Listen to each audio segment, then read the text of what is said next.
A very happy morning to one and all. Before we just enter into the class today, I just congratulate each and every one of you for submitting your home assignment for the first class on time, and I wish you all to continue the same. Now we just move on to the topic limitations of macroeconomics. This is the first concept we are going to see today.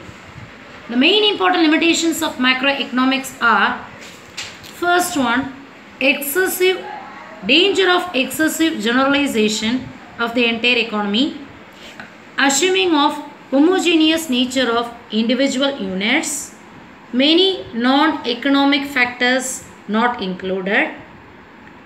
There is a fallacy of composition. First one, regarding danger of excessive generalization of the entire economy. Excessive generalization of the entire economy regarding the concepts of factors such as population, poverty and unemployment.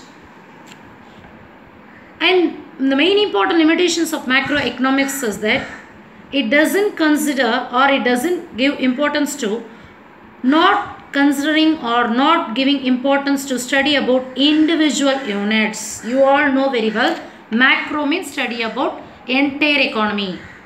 So only we are just consider this one as the main important limitation. Non-economic factors like education, savings, health, investment, transport, capital formation are also not included as the main important drawback of or limitations of macroeconomics.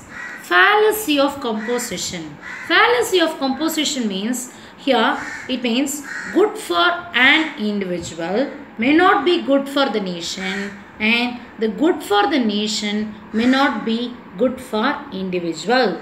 Example, welfare activities undertaken by government and the tax. What does mean by welfare economic activities or economic welfare activities undertaken by government? Yes, economic welfare activities means education, health, sanitation, drinking water, housing facilities, laying of road, all those things are considered as economic welfare activities. All these things are undertaken by government for the general public. So it is a good for individual person. But from the viewpoint of government, they are just spending certain important expenses. And next one, tax. What does mean by tax, ma? Yes, tax is a compulsory contribution made by general public to government. So for individual, it is not considered as a good. Tax is not good for individual, even though it is a good for government.